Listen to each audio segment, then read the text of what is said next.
Start हो गया sir. आइए हम यूक्लिड्स डिवीज़न लेमा के बारे में अध्ययन करते हैं।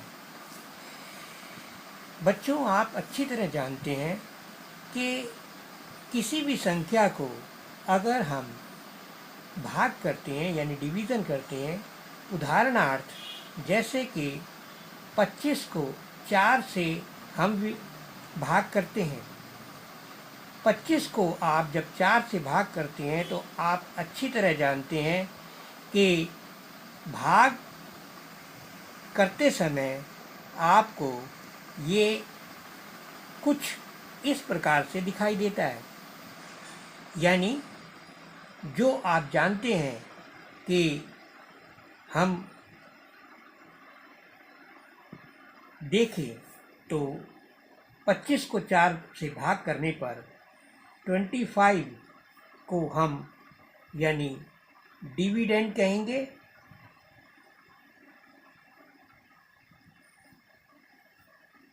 एंड 4 को डिवाइज़र कहेंगे और 6 को कोशेंट कहेंगे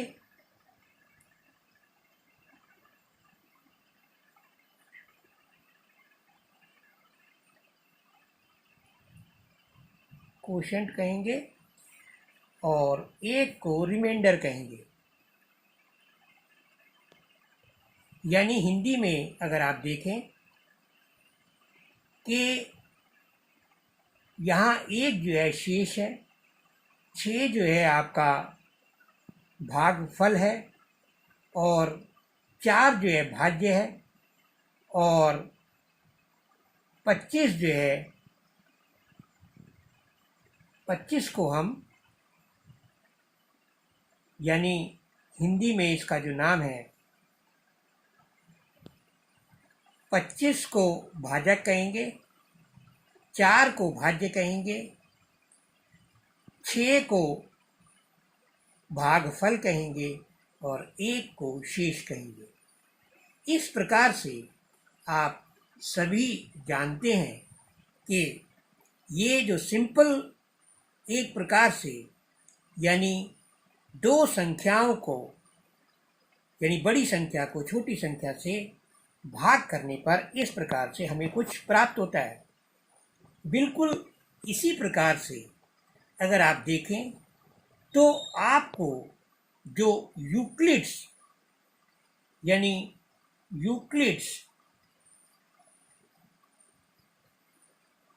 डिवीज़न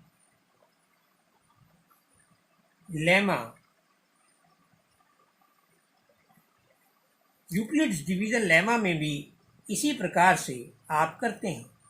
यहाँ पर मान लेते हैं दो संख्याएं a और b हैं, जिसमें a जो है आपका डिविडेंड है यानी जिसको आप भाजक कहते हैं और b जो है भाज्य यानी जिसको डिवाइज़र कहते हैं।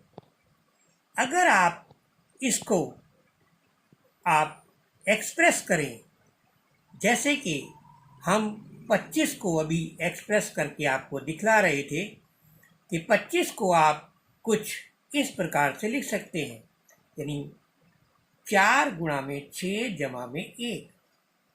इसी प्रकार से यानी यूक्लिड्स डिवीज़न लेमा में यानी यूक्लिड्स परिमेय के अकॉर्डिंग यूक्लिड्स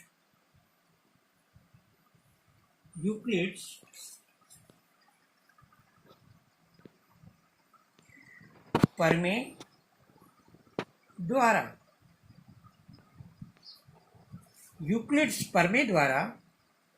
a बराबर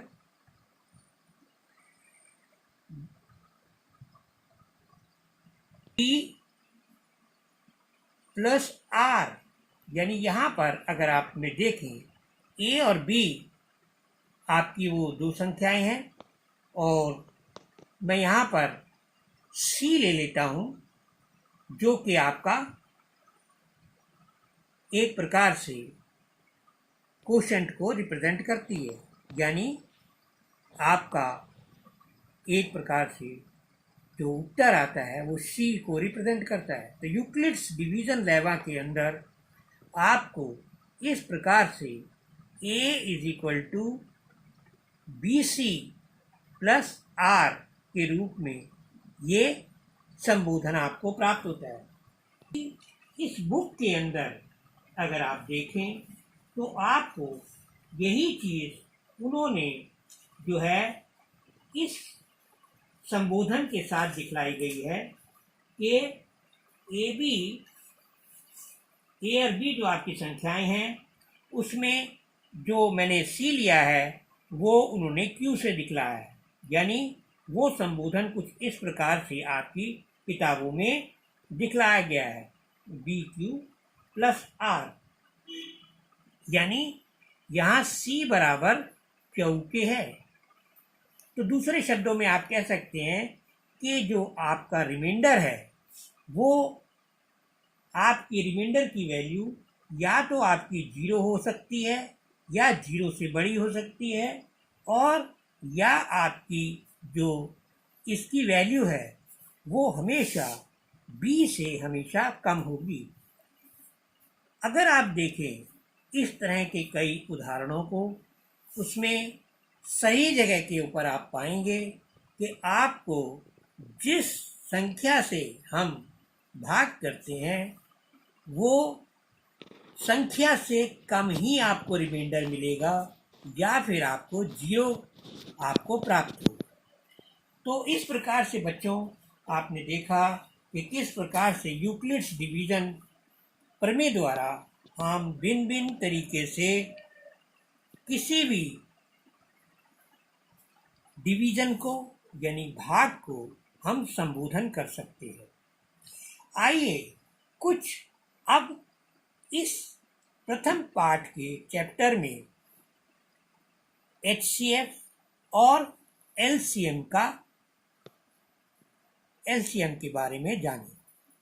HCF का जैसे कि नाम है हाईएस्ट कॉमन फैक्टर, यानी अगर दो संख्याएं आपको दी हैं, उन दोनों संख्याओं के अंदर अगर आप उनके गुणनफल करें यानी फैक्टर करें तो आप देखेंगे उनमें जो सबसे ज़्यादा और सबसे बड़ा कॉमन फैक्टर होगा उसको हम हाईएस्ट कॉमन फैक्टर कहते हैं। जैसे उदाहरण के तौर के ऊपर हम आपको एक एग्जाम्पल के थ्रू बतलाते हैं। मान लेते हैं कि हमें हाईएस्ट कॉमन फैक्टर यानी 135 और 225 के बीच में निकालना है।